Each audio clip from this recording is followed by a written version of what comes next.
Hello everyone, welcome to the Ahdurin region. I'm your host Ahdurin himself, and welcome to another Pokemon Mystery Dungeon Challenge. We are back in Blue Rescue Team as we try to beat the game without spending a single Poké.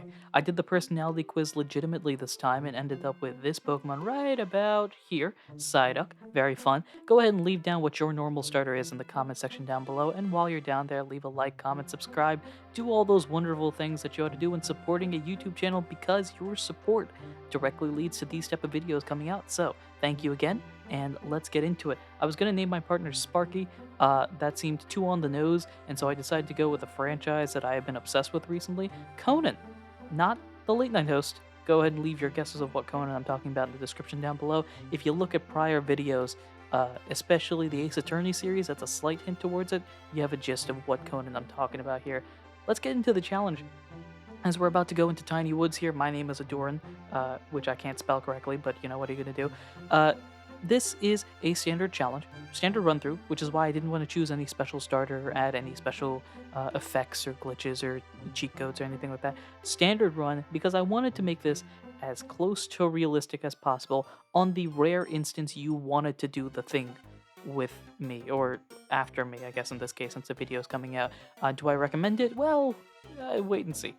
For now, though, standard Psyduck, standard Pikachu. As we go through our adventure, we're doing the Tiny Wood stuff. This, if you play through the game, spoilers, by the way, a warning here, but if you play through the game, you have a general gist of how the story is going to go. The big thing, not spending a single Poké. I can still collect them.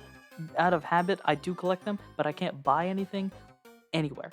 I can't buy from the Kekgon shop, I can't buy the ability to link moves, I gotta go find link boxes, and I can't buy things in the dungeons themselves. Friend areas aren't usually an aspect of this playthrough, but friend areas I can't buy either, which in this case actually makes things slightly easier. So that's basically the challenge. It's pretty straightforward. If you wanted to do this, you could. Let me show you how this one works out as we start off with Team Pokeless, because I couldn't think of a better name. We're just going to roll with it. From there, we jump straight into Thunderwave Cave. Now, I'll be honest, the initial part of this game is pretty easy.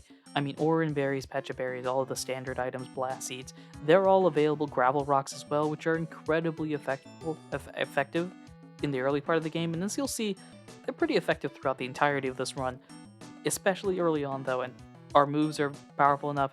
We've gone through this, we know how it works, we're already a decent level, and so Thunderwave Cave, Tiny Woods, these are pretty standard things. We get through Thunderwave Cave without any issue, save the Magnemite, and now it is time to return home. The Reviver Seed is incredibly useful, we've got to collect as many as we can. I didn't choose missions based on the reward. If you were to do this challenge, I would recommend doing that as we head off to Mount Steel here. If you want to do these challenges, I just went through, did the ones that would make this go by the quickest. If you want to, I would recommend going through missions properly, reviewing the rewards that are available, because then you can get more Reviver Seeds, and I end up with this in this challenge. I think throughout the entirety of this challenge, I had maybe 4 or 5 Reviver Seeds that I had access to, either via rewards or... I'm actually not even sure if I found any on the ground, but Reviver Seeds, incredibly useful. I did not, and that'll quickly lead to challenges down the road, because the idea is that you buy Reviver Seeds, hold on to them, and use them in the late game. I don't do that. But for now, at this point of the story, Ahdurin looking fine. He's great with this. All is well. Ahdurin and Conan are about to start off with their first big boss fight here against an angry Skarmory. And this is pretty straightforward. With a combination of Disable on me and Thunderwave with Pikachu, we have the ability to paralyze our opponents, and this is back in the day when you could paralyze an electric type, which is important down the road. Among other sort of advantages, we've got the ability to Tail Whip, Scratch, Thunder Shock. A lot of the opponents that, one of those fun facts, a lot of the opponents in boss battles are birds, which is, kind of helpful when you have an electric type. Magnemite helps save the day. I show this scene. It's a low-key policy every time we play Blue Rescue Team. I have to show this scene because they talk about Diglett having feet, and this is my pro Diglett feet propaganda situation right here, as we try to recruit this Magnemite to join our team. If you want to join the team, you can. We're not paying you, though, because we don't have any money. And Conan talks about going over to Wigglytuff's area to get some friend areas. We move on to the next section here, where Team Meanie shows up. I love this team. I love their name. They've got interesting Pokemon as well, as they have a trio attempting to dominate the world which, if you played Super, this is a fourth of the world. Uh, and so, since they're struggling with this part, I'm not sure how successful they will be in their world domination plans, but, gotta give them props. They have ambition.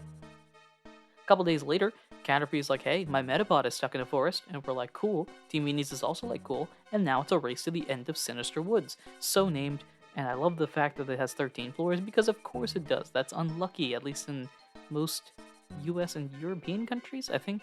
I don't think that's a worldwide thing, but it's a fun little fact nevertheless. As we head into Sinister Woods here, we're starting off in a good spot. Also, let me know, actually, if you're someone that watches all these challenges, let me know, do you prefer the team layout like in the other challenges where it's the Pokemon and the status condition and item, or this one where you can see the map and levels but you don't get the status stuff? I'd be interested to see what you guys are interested in. A fun little thing now that Pikachu has Quick Attack is that they will routinely start attacking anybody as long as they're 2 spots away, which sometimes I gotta plan ahead for. At this point, again, we're early on in the game. This is easy to work with. We zoom straight through, get to the 13th floor. Team Meteors runs up in front of us, is like, hey, why don't you beat us so that we can save the Metapod? And we're like, sure, I guess. So we started off like this, exclusive move users. I later on absolutely have to keep this because I'm routinely underleveled, but for now, I had to switch that on. Paralyzes Gengar, deal with the other two, just calm, cool, and collected with that. Blast Seeds, though they're weaker in boss battles than they are in the main version of the story, it's still more than effective to do sizable damage, especially compared to the moves that we have. That, Thunder Shocks, additional Blast Seeds, because they're set 30 damage. Thunder Shock is able to do sizable amount of damage as well, and we just gotta cross our fingers Gengar doesn't, cause us major harm. They go away, Metapod pops out. Hey, were you looking for me? Absolutely, let's go home.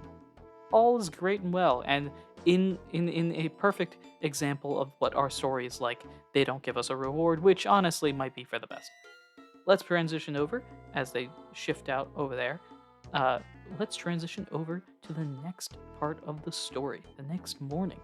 A fun situation here as we walk on out to find Jumpluff.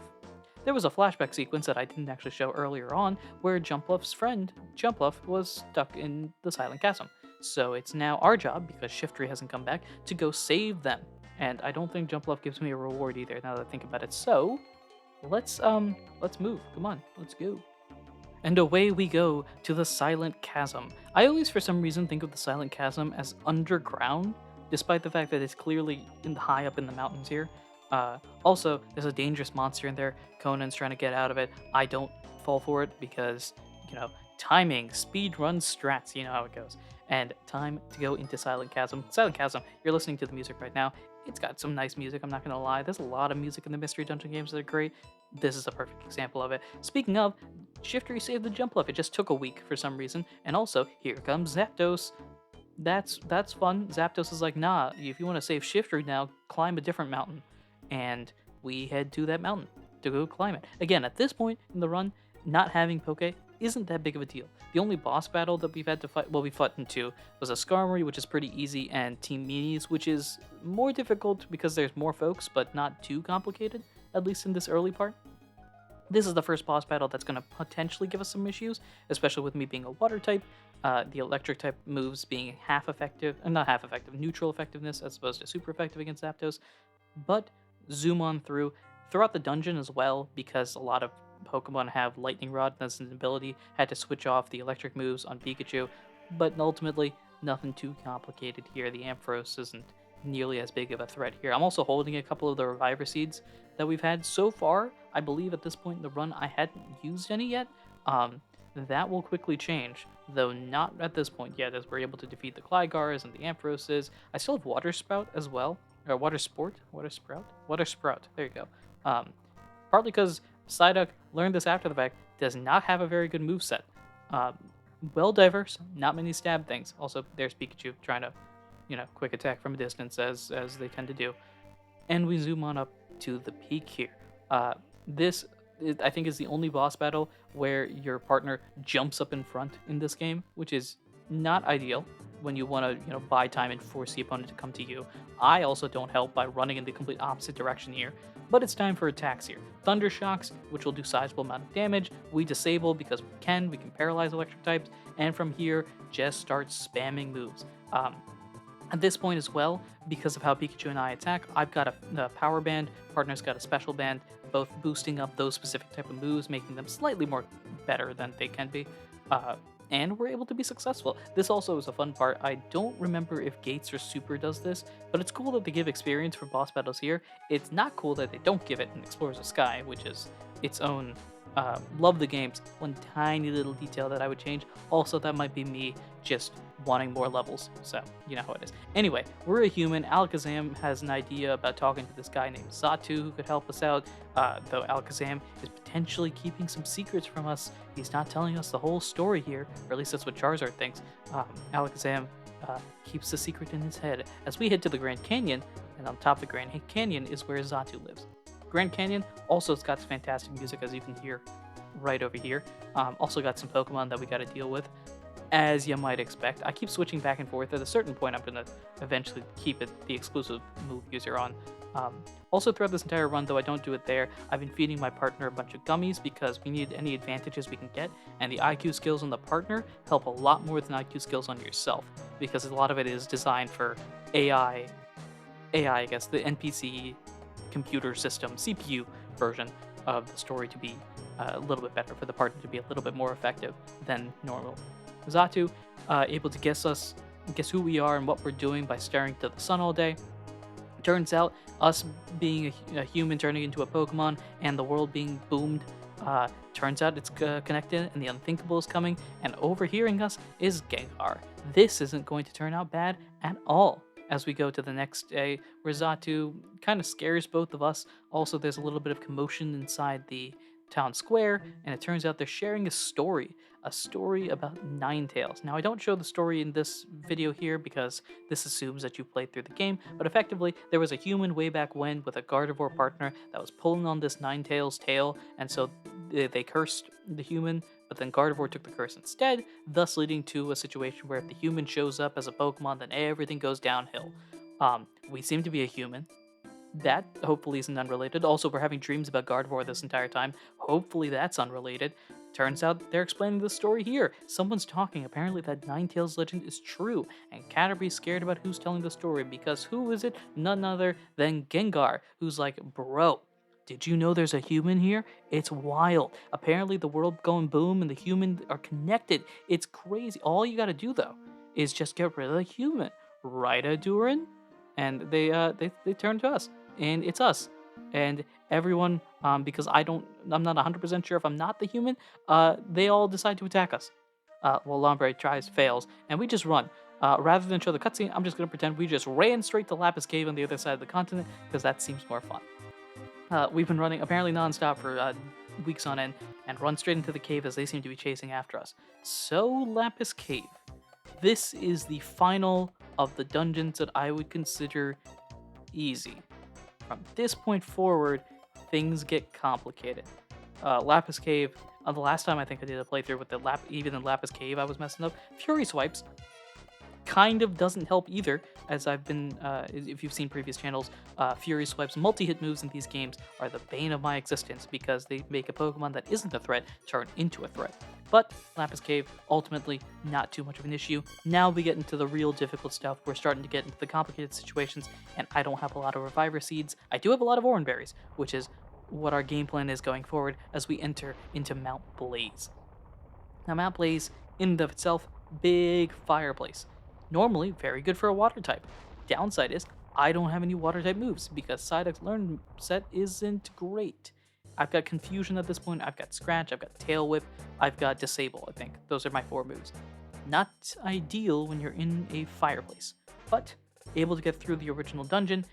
As I've mentioned before, I'm throwing all these gummies at my partner, although in this case, they refuse to eat it for some reason.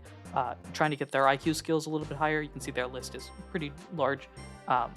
But continue through, we get to Mount Blaze's peak, and now, at this point, is the first boss battle that causes me trouble.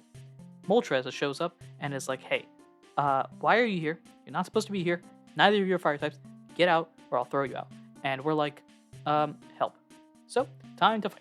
Uh, at this point, my partner's got double team, Conan's got double team, so I just see if they use it. Occasionally they do, which is good enough. I also use water sport to just lower the fire type damage because that's going to be a problem, regardless of the fact that they're not very effective on me. They can still beat up Conan, which is not great. And now it's time to go. We're trying to paralyze. We're trying to combine moves to be effective here, to stall out as long as we can. I did get a link box earlier, which was able to link Tail Whip and Scratch, which is slightly effective. You can see their normal attacks, though, are doing about half health.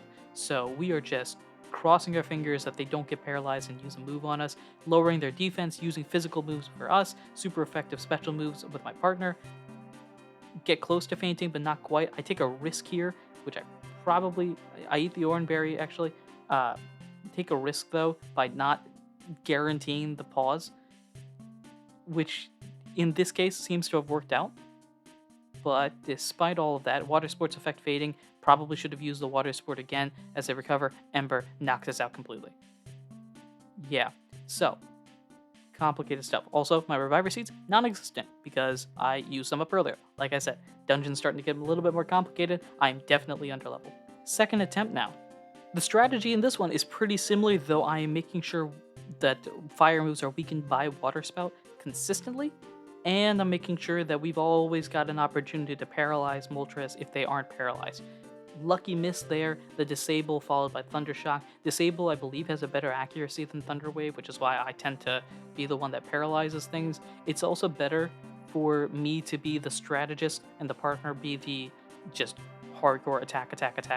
As you can see here, constantly using tail whips and scratches. The water sport, I use it here just in case it ends up being a problem. Ultimately, though, we are successful and move into the Frosty Forest, the next dungeon to deal with here. I don't know why I was just standing still for a while. I must have been out of my computer. But the Frosty Forest itself has its own issue. Here's confusion, by the way. At this point, there isn't any other major fire types to worry about boss battle-wise, so I get rid of Water Spout. I hope I'm saying it's Water Sprout? Water Spout? It doesn't matter. Get rid of it for confusion. A move that has different typing, but not stab. Again, water type moves are apparently non-existent inside of Clearance set. Instead, our strategy right now is scratch until they don't work, you know? Because after all, Scratch is the most powerful move, according to Not a Scratch, my Pokemon Mystery Dungeon TTRPG actual play podcast that I'm plugging right now. That is available in the description down below. 6 seasons in, very excited about that. Speaking of exciting things, Articuno shows up and is like, let's fight. This one, I think, usually Articuno is much more complicated for me personally, but I tend to play water types. Psyduck is a water type, but not really. In this one, though, it's not as bad. Again, we have the ability to disable. Thunder Shocks consistently do super effective damage now. We don't have to deal with a Zapdos type issue. And we're constantly doing repeated attack after attack after attack. The attacks on us, we got really lucky that Articuno doesn't go for like Powder Snow, which is something that can wipe us both out, or other types of moves that are able to just obliterate us.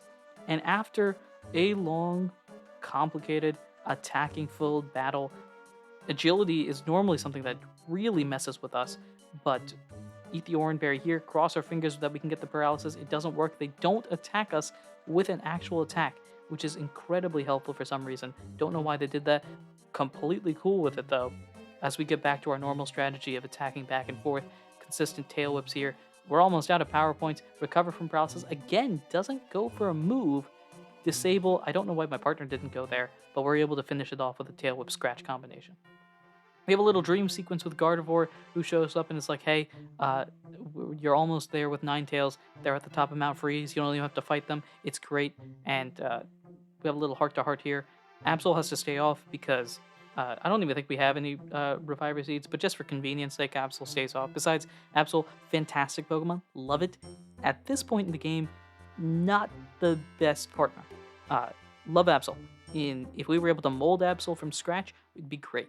This version, not ideal. As we jump into Mount Freeze, again, at this point, it's just fully exclusive move user because we are well under level. Picking up gravel rocks and throwable items, those will quickly become the strategy.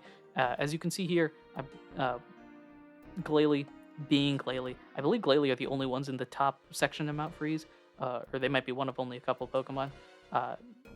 disable strats here, just trying to make sure that we can get rid of this Glalie and finish them off after attack after attack after attack. You can see we're taking multiple attacks. We can't afford to attack anything because of how much higher of a level everybody is and how much more complicated things are getting.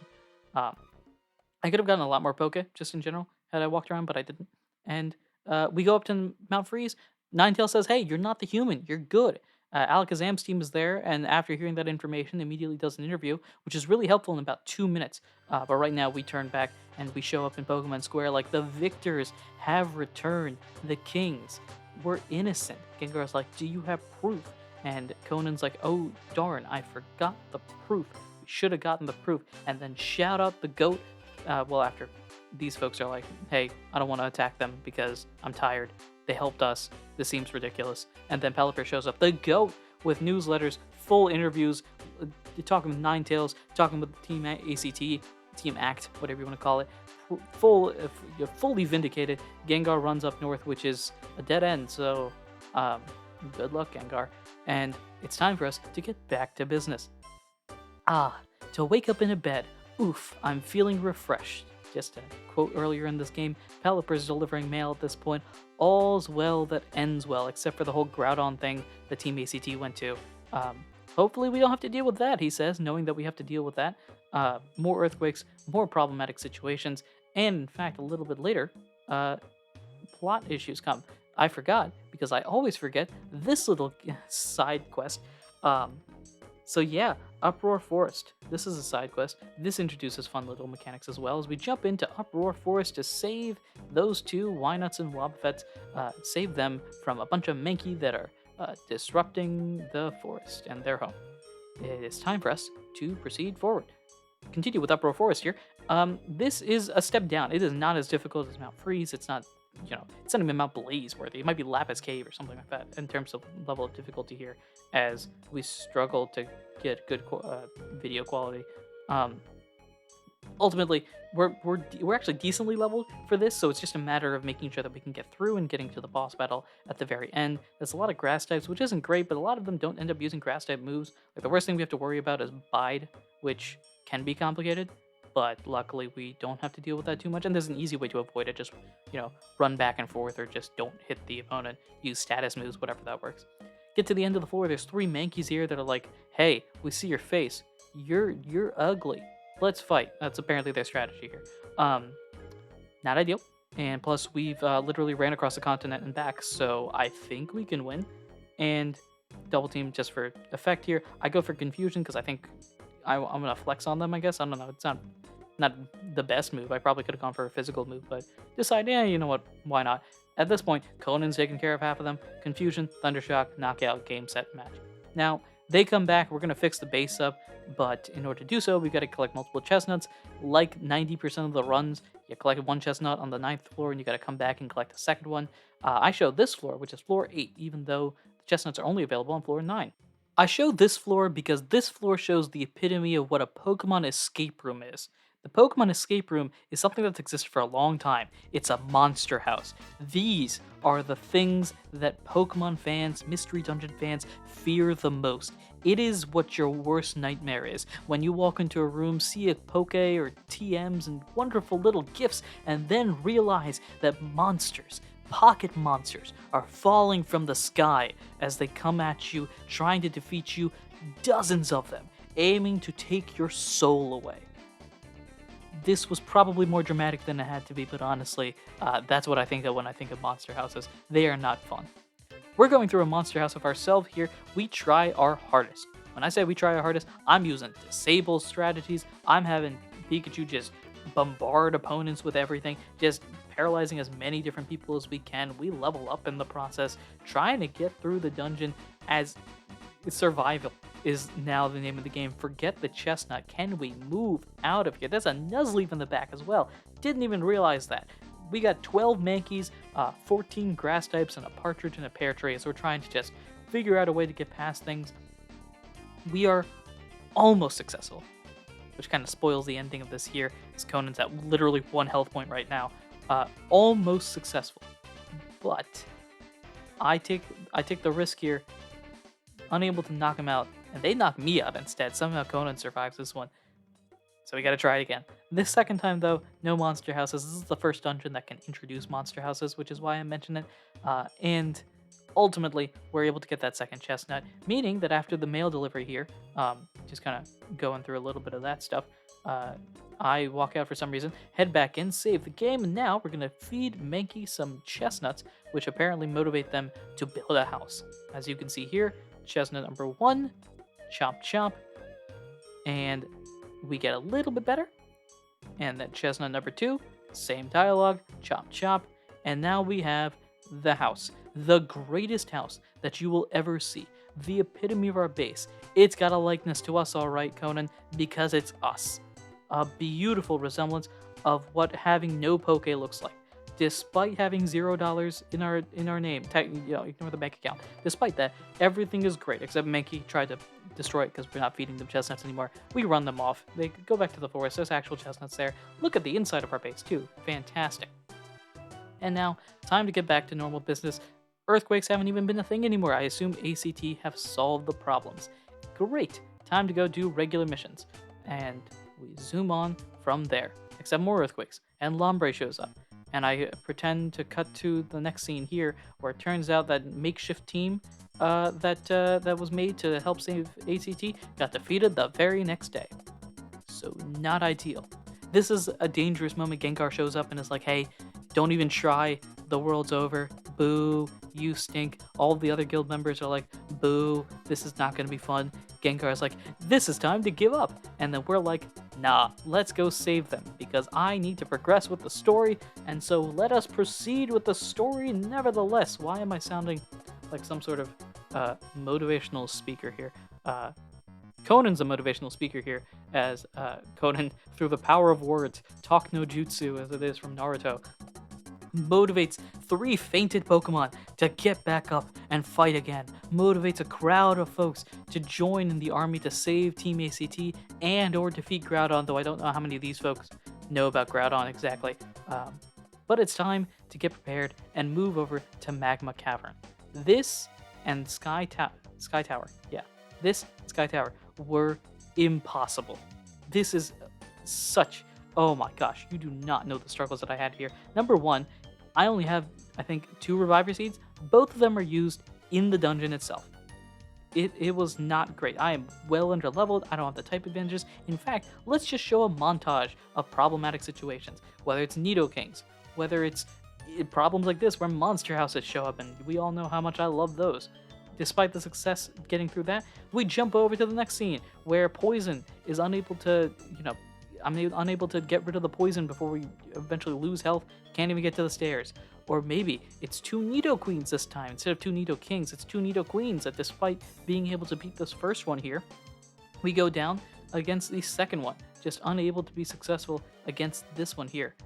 Look at this. Bam, knockout. Gotta use a Reviver Seed. At this point, I give up because I don't have any Reviver Seeds, thinking that I might need to use them later on.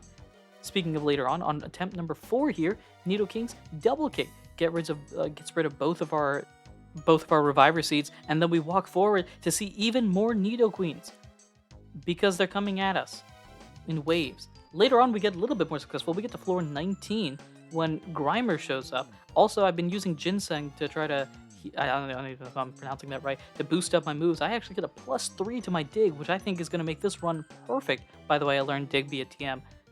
But I'm unsuccessful here. Another monster house because it just wants to be like that. It's like the game is taunting us right when I get a little bit of motivation. Another monster house. And the worst part is there's a bunch of snakes. Why did it have to be snakes? I don't like snakes. Snakes are not very cool, especially Arboks that are trying to destroy you. This time though, we're actually a little bit more successful because we run out of that room immediately and do a little bit of planning here and use this effectively like an EXP farm. So we got him a Cargo on our left. Hopefully Pikachu can handle that. I'm going to take the wave of Pokemon to the right here that we're not able to defeat. This is a new attempt, so my Dig is not +3, it's only +1, which is still good. It's better than a normal Dig, but it's not a one-shot caliber version. Speaking of just spamming Digs here, there's another Macargo showing up to take the place of the one that was just here. A line of Arboks like it's an assembly line, which I'm not a big fan of, I'll be honest. Facades there, which is nice. More Digs. Pikachu's got a burn now, I didn't even notice that. Thunder Shock knocks out the Arbok there. There's the Picargo. We go for Confusion, just trying to save power points. Somehow we're successful. In hindsight, would teaching Facade to one of our Pokemon might have been useful? Maybe. I don't know if boss battles give experience or give the status conditions enough that it would be useful, but it could have been an idea. Finally, on attempt 6, we get through all the way through to Magma Cavern. The longer parts of the dungeon, to me, especially when you get luck like this, where you just pop up straight next to the stairs, that's the longer part of the dungeon, much more difficult than the shorter top half or top part. Especially if it's one floor where you land right on the stairs, I'm gonna take that. This is a lucky run. Do not expect that going forward because that first floor can have Onix, Steelix, a bunch of Pokemon that can cause severe problems. Steelix is a Pokemon we can't even touch, I think, with our level, which makes things slightly more complicated. Speaking of complicated, Team ACT has been knocked out and Groudon's there. Time to build a strategy. What is the strategy? Well, throw stuff, as you can see here. Gravel Rocks do a set 20 damage, which is a nice little bonus here. Paralyze, make sure that works, and then start hitting with physical moves. I think at this point in the story, I've actually switched that special band I mentioned earlier with a power band, so both of us are attacking physically, and from here, I'm lowering the defense, and we're just scratching, we're slamming. Once the slams run out, we go for quick attack. If Groudon is paralyzed, then we're continue with that. If they aren't, then we paralyze them with Thunder Wave, switch back and forth. This takes a lot of planning. It's sped up throughout this entire video, obviously, but I'm going through meticulously to make sure that it works properly. And we are successful. We are able to defeat Groudon. Oh man, this is fun. But despite the fact that Groudon is solved, there's still a problem at hand. You see there's a meteor in the sky that's going to crash down to us, and the only one that can destroy it at this point in the story, because this is Gen 3 and not Gen 9, is Rayquaza, however you want. I say Rayquaza. Rayquaza, which is up in the sky. We build a teleport gem through the powers of psychic types and a ghost type. Combine that together to build a gem that can transport Conan and I up to Sky Tower, where we will go through another overtly complicated dungeon. But for now, let's take a look at the view. For convenience sake, I won't show the cutscenes like throughout this entire run. I won't show this over and over again because the cutscene for this is pretty long. Attempt number 1 of Sky Tower. First run through, going back through with normal movesets and everything like that. We are currently level 21. I would not recommend being level 21. We also have 0 Reviver Seeds. I would not recommend having 0 Reviver Seeds. Despite that, we're going to try to run our head through a brick wall and see if we can be successful. I will say, throughout this entire run, Psyduck, I've been ragging on it a little bit because it's a water type without water type moves, but I will say the damp ability came in clutch at various points in time, whether it's Fortress or Graveler, I think Golem maybe as well, using Self-Destruct or Explosion and stuff like that. It's pretty helpful, especially when Self-Destruct and Explosion and other moves that blow themselves up can do sizable amounts of damage. Despite that though, we get into a lot of situations where we faint. Here's example 1, where it's a Soul Rock. Here's example number 2, Belly not being a great factor here, and on top of that, a Ledian who has their version of Fury Attack, aka Comet Punch, which again is not fun. Here's another version here where we have to deal with a Shuppet, which in and of itself, Spite, terrible move to go against, loses all your power points, not ideal. Nightshade, a spread move that can do damage to both of us. We head up here, there's another foe up there, as you can tell by the map. Start throwing Gravel Rocks at the Mask of Rain. We dodge it, and these Pokemon can throw things back at us. That's attempt number 3. Attempt number 4 here, we go against Aerodactyl. Aerodactyl is not fun to go against because it's got agility. It's got like 6,000 health. That's a semi-exaggeration. It's got moves like Wing Attack that can be super powerful. And we can't really touch it despite our electric abilities here because it's just that healthy. Bite does 51 damage. That's 2/3 of my health. That attempt goes out. Here's another Monster House. Gotta love that one. Luckily, we have a Warple, which is good. That's a one-shot ability to get away from things. Later on, though, we get into floor 19. You can see here there's a Soul Rock, followed by a Dusclops, followed by a Scizor, and we have half health. I have to do weird strategies here, just trying to, can we stall a little bit, get away, so that Pikachu can start helping us in the fight. As you can tell, though, by the fact that I'm not very confident about this. I should have switched off Quick Attack, but Exclusive Move User does not take into account power points, thus leading to the situation. I showed this attempt from the beginning. There's a Monster House here, don't worry about it, we warp them out of the way and then deal with the Shuppet. I showed this attempt here because this is the one that works, this is the one that really works, and it's because of that item we picked up, the Warp Scarf. Incredibly useful item. Speedrunners use this in Sky Tower all the time from my limited amount of research here. Because what it does is every few steps, a random number of steps, it randomly makes you warp to a different section of the dungeon. This is helpful offensively and defensively. I believe I show it after beating this Lunatone here, so why don't we defeat the Lunatone? There's a bunch of items in there as well. Speaking of items, there'll be something a little later on that'll actually help us. I also pick up Shockwave, thinking that would work. I don't go with it in the later parts of the story. As you can see here, this is what the Warp Scarf does. Just pop us from spot to spot to spot here. I actually wanted to get away from the Shuppet there, so that's why I ran at that point. Switch over to the Power Band so that we don't warp, and we just find the stairs from there. As long as Conan is able to get away from folks, this is incredibly useful because it helps us jump through the dungeon much quicker than having to manually go find the stairs. We pick up a tract here. This is another incredibly useful item that won't play a role at all until the very end of the story. I show floor 18 here, we're on low health using the Warp Scarf here. Pop into not a mystery dungeon, a monster house. Luck. Luck is the only thing that prevents us from knocking out at that point because the stairs were right there. We just walked over. I don't know how we did it, but we did it. After beating this Venomoth, we pick up those glasses over there. That's the final item that's going to be of incredible use. That item right there is the Scope Lens, which improves critical hit ratios for the Pokemon holding it. After a little bit of confusion there, eventually I'm going to hand that over to Conan while I take the Power Band for myself.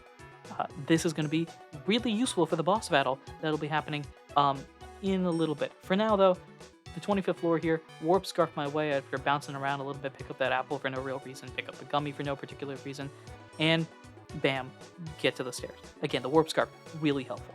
We get to the midpoint of Sky Tower, you know I'm saving at this point. We've got the Warp Scarf, this is perfect. Like I've mentioned repeatedly, the first part of the dungeon where it's longer, much more complicated than the shorter part at the top, though Pokemon like Metagross do not help because they have, also like Aerodactyl, 6,000 health for no real reason, and we can't do anything to it because it's part Steel type, which at this point in the game is resistant to basically everything, and Psychic type, which is a powerful type in and of itself. And it's got stab moves and everything, which is not ideal. But a little bit of bouncing around later, we go switch it out, doing a little, it's a little strategery here, trying to defeat this Claydol, throwing some silver spikes. Dodges that, which makes me have to worry because it'll throw it right back, and they're better than we are when it comes to defense, so those spikes do more damage when they're thrown at us as opposed to the other way around. But more spikes, more rocks, trying to get the damage done here as we can go to the stairs that are right behind this Claydol. Eventually, as we can get through it. They're giving a lot of experience, which is nice, though I don't know if we get too many more levels at this point. From here, heading over, we reach the 8th floor here, the final floor. We defeat Flygon, is another Pokemon. We got basically pseudo-legendary or pseudo-legendary-esque Pokemon after pseudo-legendary-esque Pokemon. But we reach the final floor. This is the final floor. Those stairs will take us to the boss battle. I debate what I want to do here. I decide, after giving some gummies, I'm going to go with a tract for myself and the Scope Lens for my partner. And we're going to operate under a similar strategy here, but as we did in the earlier game, except instead of me disabling and my partner Thunder Waving, I'm going to attract and my partner will Thunder Wave.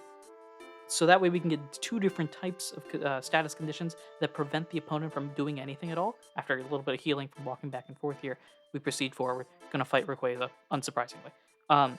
That's a strategy that I have in place in mind, because two different status conditions means if one of them switches off, the other one could still be on, and then we just try to force that one that got left to come back on. Not sure if I'm explaining it properly. Let's show you what I mean. First off, though, Thunder Wave, I want to set that up. Second off, I'm going to throw a rock because that's how it works. Attract. That's one status condition. They're not going to do any move. Thunder Wave, had it worked, means it's paralyzed. That's also going to be another status condition that prevents it from doing any moves. Anytime one of them leaves, so it lost its infatuation, we introduce a new one. And from there, just slam, Tail Whip Scratch combination here, just using physical attack after physical attack, because its defense is being lowered by the Tail Whips. The critical hits that we gave the Scope Lens to add a sizable amount of damage. We worry a little bit about the Link thing there, but I can just switch over to a different move. It's not the worst thing in the world. I can go for Dig. Well, Dig wouldn't have been very effective. And we are successful on beating Rayquaza. I know, it's surprising. It somehow worked. Attract, the Scope Lens, the Warp Scarf, extremely lucky. But got those 3 items in our run. We're able to use them to our advantage here. Rayquaza blasts the meteor. It blows up. We fly into the abyss, and we enter the neutral zone, or whatever you want to call it. Gengar shows up. saves us, though he doesn't want to admit it. I'll be honest. We were gonna go to the Dark World. I'm curious what the Dark World is. They mentioned it here. They don't really mention the Dark World in any other game, so I don't know what exactly that. I mean, it's supposed to be implied like, is supposed to be implied like a ghost world or something like that? Not 100% sure. Zatu says we save the day. Everything is peaceful. All is cool. All is collected. All is fine. I haven't been showing the dreams that Gardevoir has, but Gardevoir was like, hey, once you defeat the meteor, you can go back to the human world. And we hesitantly understand that. And Gardevoir's like, thanks for peace. Go home. Bye. The crowd here, as we have a speech, being like, hey, we have to leave now. Our time, do what is it? Oh gosh, I can't remember the Simpson memes, but I must go. My planet has left me, or my planet needs me. Take the cell and immediately take it off the screen, and we disappear, ending the challenge here. So, review as we go through a little sad sequence here. If you've seen the game, you know how this works. The music's playing. You can tell it's sad stuff. Review. The Zero Poké Challenge. Last dungeons, Magma Cavern, Sky Tower, were incredibly difficult. In normal run-throughs that I do of this game, I have Reviver Seeds by the plentiful, so I can just make half my bag of the Reviver Seeds as I continue on through the dungeons. If I lose, oh well. In those runs, you could see it there in the number of attempts that I had to do for the final runs. There were attempts as well. There was a couple of attempts I didn't show in this. I think maybe a couple more in each, maybe, which you can find actually if you want to check out the full unedited version, which is available in the description down below. Though there are some video quality issues just in the later half. Just wanted to warn you. You can check out there. There are some attempts where I go through a certain point and immediately just cut it off. Like as soon as I load in, I just leave immediately because of how complicated it is, and how much problems lack of Reviver Seeds caused. Do I recommend this challenge? Yeah, honestly, this might be one of the first challenges that I actually do recommend if you want to try it out. It's harder. I'm going to warn you that it's harder. And you definitely want to manage your resources, do missions on purpose, as opposed to me just doing missions to get them over with and progress the story. But it's an interesting challenge. Nevertheless, highly recommend it. Thank you so much for listening and watching this video. Greatly appreciate it. Again, leave a like, comment, subscribe to all those things you ought to do when supporting your YouTube channel. Thank you so much for supporting the Ahdurin region in any way, shape, or form that you do. And until next time, take care.